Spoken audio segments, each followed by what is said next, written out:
Buenos días, queridos amigos de Radio María. Continuamos esta mañana nuestro programa dedicado a San Juan de Ávila, doctor de la Iglesia Universal. Con el programa de la semana pasada, el Padre Fernando finalizaba la sección quinta de la Audifilia, de las 13 en las que el Maestro divide esta obra, que estaba dedicada, como recordáis, según palabras textuales del Santo, a la misma fe católica infundida por la misericordia de Dios y de cómo algunas veces la quita Dios en castigo de los pecados. Bien, pues ahora, tomando conciencia de la importancia de la fe en la vida espiritual, pues como dice San Juan de la Cruz en Noche Oscura, este camino de la fe es esa escala muy secreta por la que se llega a la divina unión con el amado, es decir, al desposorio, a la unión más íntima con Cristo Esposo. Es importante tener cuidado para no dejarse engañar en este camino de la fe, por la variedad de sentimientos espirituales que puedan venir. Es por ello que San Juan de Ávila, con toda su sabiduría de la vida espiritual, como maestro de la vida espiritual que es, dedica la sección siguiente, la sección sexta, que va desde el capítulo 50 al 56, a tratar de algunos engaños acerca de los sentimientos espirituales y del remedio de ellos. Trataremos, por tanto, hoy el capítulo 50, que está dedicado a ver cómo suelen ser muchos engañados, dando crédito a falsas revelaciones y declarando el santo, en particular, en qué consiste la verdadera libertad de espíritu. Para comenzar, como siempre, le pedimos al Espíritu Santo que por mediación de la Santísima Virgen María inflame nuestro corazón, es decir, que derrame sus dones sobre nosotros, especialmente el don de sabiduría, de tal manera que nos dé luz y calor en el alma, pudiendo tener un conocimiento sabroso de las cosas divinas. Comienza así este capítulo. No es razón que pase de aquí sin avisaros de un gran peligro que a los que caminan en el camino de Dios acaece y a muchos ha derribado, el principal remedio del cual consiste en el aviso que el Espíritu Santo nos dio mediante aquesta palabra que dice: inclina tu oreja. Y este peligro es ofrecerse a alguna persona devota revelaciones o visiones u otros sentimientos espirituales, los cuales muchas veces, permitiéndolo Dios, trae el demonio para dos cosas. Una, para, con aquellos engaños, quitar el crédito de las verdaderas revelaciones de Dios, como también ha procurado falsos milagros para quitar el crédito de los verdaderos. Otra, para engañar a la tal persona debajo de especie de bien, ya que, por otra parte, no puede. Un gran peligro en la vida espiritual, sobre todo cuando empieza a haber progresos, pero aún en los principios, es dar mucho crédito a fenómenos extraordinarios, es decir, a distintos sentimientos, distintas imaginaciones, locuciones, voces, o ciertas visiones en relación con Dios, con nuestro Señor Jesucristo, la Virgen, los santos, los ángeles, que no tienen por qué ser verdaderos, sino que con mucha facilidad puede usar el demonio para engañarnos, porque a la manera de un mono imita las obras de Dios. Más aún, como para el fin de nuestra vida, que es la unión íntima con Dios, con Jesucristo, no son necesarios estos fenómenos extraordinarios, pueden convertirse más bien en obstáculos para tal unión. Por ello, no se deben ni desear ni propiciar. San Juan de la Cruz afirma que el deseo de revelaciones roba, dice, la pureza de la fe, engendra una curiosidad maligna que es origen de ilusiones, ocupa el espíritu con vanos fantasmas y de ordinario, dice el santo, que descubre o manifiesta falta de humildad y obediencia a nuestro Señor Jesucristo. Pues como dice este mismo santo, en darnos Dios como nos dio a su Hijo, que es una palabra suya, que no tiene otra, todo nos lo habló junto y de una vez en esta sola palabra, y no tiene más que hablar. Así, San Juan de Ávila advierte y declara que el demonio puede querer estas falsas revelaciones para dos fines. Uno, para que no hagamos caso de la verdadera revelación de Dios, definitiva en Cristo, como hemos dicho, y para engañar, segundo, bajo capa de bien, almas que quizás así solo podría engañar. Pensad en un alma que verdaderamente desea amar a Dios, que no quiere por nada del mundo pecar, no quiere por nada del mundo ofender ni poner triste a Jesucristo. Ciertamente, el demonio puede engañarla bajo esta capa de bien, que son aparentemente sentimientos o imágenes divinas. Ahora después diremos algunas reglas de discernimiento que puedan ayudarnos. Seguimos leyendo. Muchos de estos engaños leemos en los tiempos pasados y muchos hemos visto en los presentes. Gerson cuenta haber acaecido en su tiempo muchos engaños de estos, y dice haber sabido de muchos que decían y tenían por muy cierto haberle revelado Dios que habían de ser papas, y algunos de ellos lo escribió así, y por conjeturas y otras pruebas afirmaba ser verdad. Y otro, teniendo el mismo crédito que había de ser papa, después se le asentó en el corazón que había de ser anticristo, o a lo menos mensajero de él, y después fue gravemente tentado de matarse él mismo, por no traer tanto daño al pueblo cristiano, hasta que, por la misericordia de Dios, fue sacado de todos estos engaños, y los dejó en escrito, para cautela y enseñanza de otros. Lo que quiere mostrarnos aquí San Juan de Ávila es lo absurdo de hacer caso de estas supuestas revelaciones privadas. Es decir, como pone el ejemplo, el mismo que un día cree que Dios le ha revelado que será papa, al poco tiempo cree, de nuevo, por estas vías extraordinarias, que será el anticristo, incluso con la tentativa de atentar contra su propia vida. Así queda demostrado lo absurdo de las mismas y el peligro de creer que vienen de Dios, que de modo ordinario nunca se manifestará en absoluto así, de estos modos. El santo dirá que hay que mirarla siempre con mucho recelo, incluso con temor. Es muy importante que antes de dar crédito a estas revelaciones, consultemos con un sacerdote bien formado, o la persona que nos acompañe espiritualmente.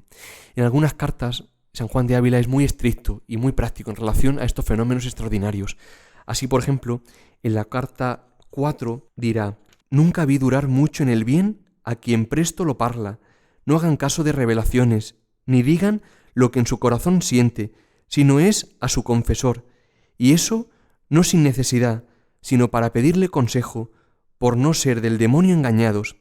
Y en la carta 247 también se expresan en idénticos términos. Dice: «Avise a esa persona que, de corazón, huya de querer otro deseo de revelaciones y sentimientos y cosas semejantes, que por no estar los corazones desasidos de estos deseos,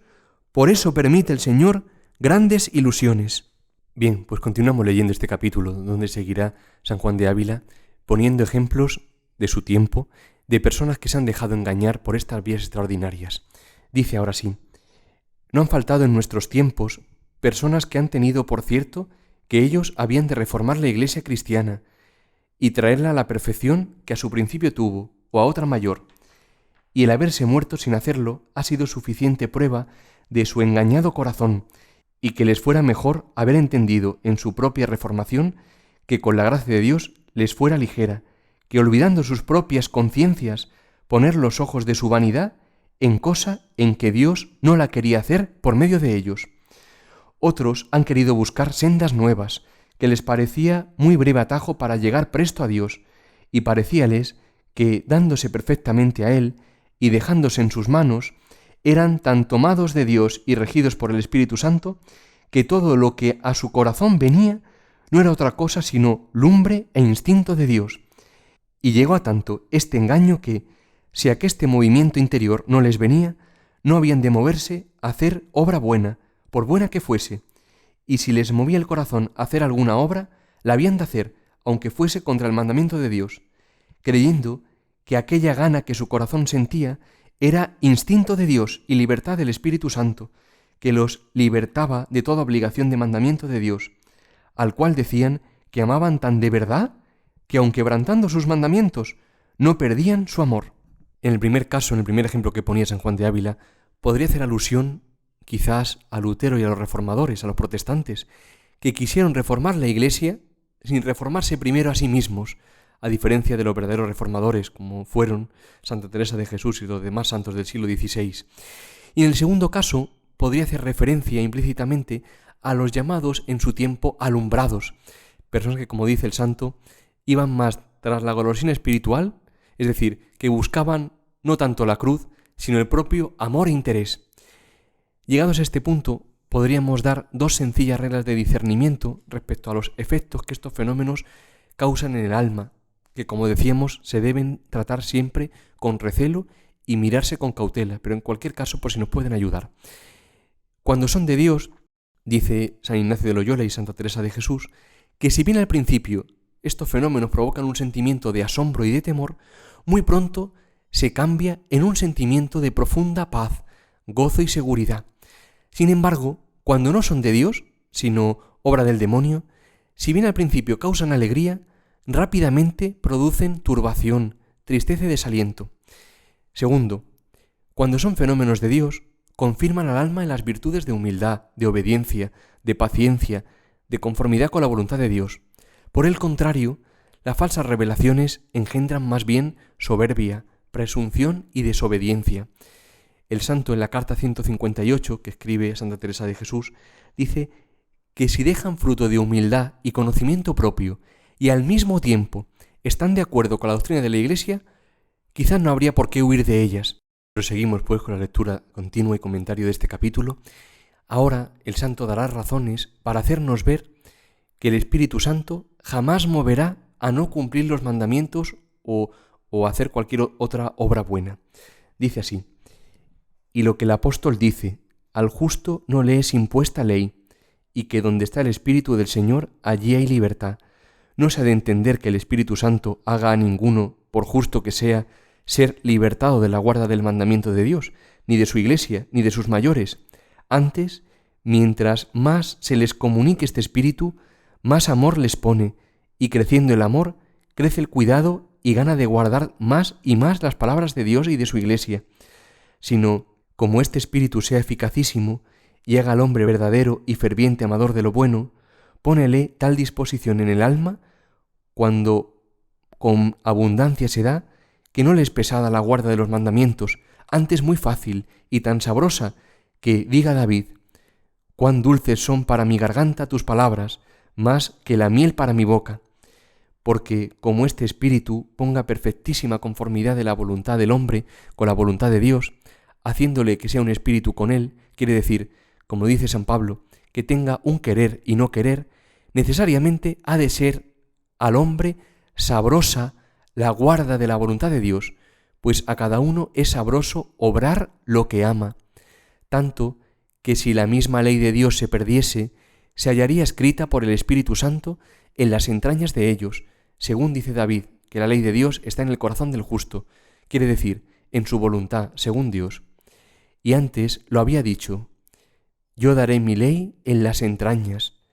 Y de aquí es que, aunque no hubiese infierno que amenazase, ni paraíso que convidase, ni mandamiento que constriñese, obraría el justo por solo el amor de Dios lo que obra. En síntesis, expresa muy sencillamente el maestro esto que acabamos de decir en la carta 184. Dice que serían verdaderos estos fenómenos extraordinarios del Espíritu si hay entrañas de conformidad con la voluntad de Dios y negamiento de la nuestra. Más aún, si de veras en un alma mora el Espíritu, como dice aquí el santo, pone perfectísima conformidad en la voluntad del hombre con la voluntad de Dios, haciendo que sea sabrosa la guarda de la voluntad de Dios. Bien, continuamos leyendo. Porque como el Espíritu Santo obra en el hombre para con Dios lo que la generación humana en el corazón del Hijo para con su Padre, pues por él y su gracia recibimos la adopción de los hijos de Dios, de ahí viene que el tal hombre, como un amoroso hijo, reverencia y sirve a Dios por el amor filial que le tiene, tras lo cual viene aborrecimiento perfecto de todo pecado y la perfecta esperanza, que alanza de sí tristeza y temor, como se sufre al lanzar en este destierro, y hácele sufrir los trabajos, no solo con paciencia, mas con alegría, y por esta libertad que tiene para con pecados y con trabajos, aborreciendo a los unos y amando a los otros, se llama libre, y que al tal justo no le es puesta ley, así como si hubiese una madre que mucho amase a su hijo y que mucho hiciese por él, no le sería pesada la ley que le mandase hacer lo que con su corazón maternal con su hijo hace. Y así esta tal madre no estaría debajo de ley ni de trabajos, mas encima de ella como libre, pues obra con deleite lo que la ley le manda con autoridad. Y de esta manera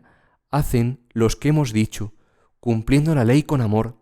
y aun muchos hacen cosas a que no tienen obligación, ardiendo su corazón con mayor fuego de amor que la obligación en que les pone la ley.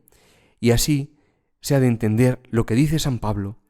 si sois llevados por el Espíritu, no estáis debajo de la ley, porque aborreciendo al pecado y siendo amorosos para con la ley, y gozosos con los trabajos,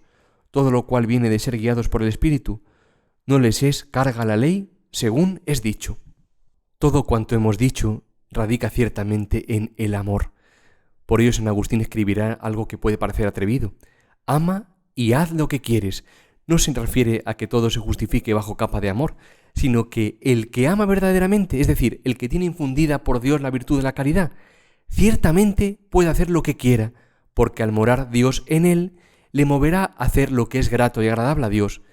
y fácilmente, por el contrario, aborrecerá el pecado, porque le ofende, y sobrellevará con gusto los trabajos, porque sabe que en esperanza de cielo, lo que se espera se alcanza. De una forma hermosísima expresa San Juan de la Cruz en el Cántico Espiritual lo que realmente es la caridad infundida por Dios en un alma, que nos puede hacer comprender cómo para el que ama, es decir, aquel en el que mora el Espíritu, hay verdadera libertad para obrar. Este santo dice que todo comienza con una mirada de Dios, pues el mirar de Dios es amar, escribe él. El efecto de esta mirada la describe así, dice, la divinidad, inclinándose al alma con misericordia, imprime e infunde en ella su amor y gracia, con que la hermosea y levanta tanto, que la hace consorte de la misma divinidad. De aquí la atrevida conclusión de San Juan de la Cruz, dice, por tanto, amar Dios al alma, ¿qué es? Escribe el santo, es meterla en cierta manera en sí mismo, igualándola consigo, y así ama al alma en sí consigo, con el mismo amor con que él se ama, y por eso en cada obra, por cuanto la hace en Dios, merece el alma el amor de Dios, porque puesta en esta gracia y alteza, en cada obra merece al mismo Dios. Aquí ciertamente radica todo, en el amor. Por ello este mismo santo dirá que el alma que anda en amor ni cansa ni se cansa. O como dice San Juan de Ávila, no le será carga la ley. Finalizamos ya este capítulo. Termina el santo escribiendo: mas en quebrantando uno de los mandamientos de Dios o de su Iglesia, luego se va este espíritu, según está escrito, que se aparta de los pensamientos que son sin entendimiento, y que será echado del ánima por venir a ella la maldad. Y como entonces no son llevados los hombres por este Espíritu Santo, necesario es que queden sujetos a la pesadumbre que da la ley a los que no la aman, y queden flacos para sufrir los trabajos, y sujetos a caídas de culpas. No diga, pues, nadie que, quebrantando mandamiento de Dios o de su Iglesia, puede haber justicia, ni libertad, ni amor con él, pues el Señor pronuncia ser esclavo, no libre, el que hace el pecado, y como no hay participación de luz con tinieblas, no la hay entre Dios y quien obra maldad, porque según está escrito, aborrecible es a Dios el malo y su maldad. Heos dado cuenta de aqueste tan ciego error, como poniéndoos en ejemplo, por donde saguéis otros muchos, tan necios y torpes como él, en los cuales han caído en estos tiempos pasados y presentes los que han livianamente creído que los sentimientos o instintos que en su corazón había eran de Dios. Lo peor del pecado, dice el santo, es perder la gracia y la amistad de Dios, es decir, es dejar de estar en Cristo. Por ello no se puede decir que marchamos tras el Espíritu, que obramos según moción del mismo, más aún en este tipo de fenómenos extraordinarios, si vivimos en pecado manifiesto. Bien, llegados hasta aquí, dado que la intención del capítulo era mostrar que no podemos dejarnos guiar por estos fenómenos, más aún que no son ni mucho menos señal de santidad, podremos concluir con el padre Baltasar Álvarez, un jesuita coetáneo de nuestro santo maestro, preguntándonos y respondiendo con él cuál es, por tanto, el fin de nuestra oración o los frutos de nuestro verdadero adelantamiento, que no son, como hemos dicho, ni mucho menos los fenómenos extraordinarios. El padre Baltasar Álvarez responde así, dice: el fin principal de una buena oración y el mejor fruto que de ella resulta consiste en dar a Dios todo lo que nos pide, conformarnos en todo con las disposiciones de su providencia relativas a nosotros, teniendo por un bien que nos quite la salud, el honor, los bienes y las comodidades temporales, que nos prive de sus favores o nos retire su presencia, dejándonos en las tinieblas y en los hielos del invierno, que nos entregue como presa a las tentaciones, a los temores, a las desolaciones de todo género. Nada más razonable, porque ¿qué pretende Dios haciéndonos andar por estos duros caminos, sino conseguir por ello mayor gloria y procurar nuestro adelantamiento en la virtud? No hay duda, con tal que seamos fieles y perseverantes, y no vayamos a mendigar cerca de las criaturas las consolaciones que Él nos niega, y no retrocedamos ante la cruz que nos presenta. Si quieren volver a escuchar este programa, pueden hacerlo como siempre en la sección podcast de www.radiomaria.es y pueden como siempre dejarnos alguna indicación al Padre Fernando o a mí en el correo electrónico sanjuandeavila@radiomaria.es, sanjuandeavila@radiomaria.es. Pues que San Juan de Ávila interceda por nosotros ante el Señor y que busquemos siempre el reino de Dios y su justicia, sabiendo que todo lo demás se nos dará por añadidura. Buenos días, queridos amigos,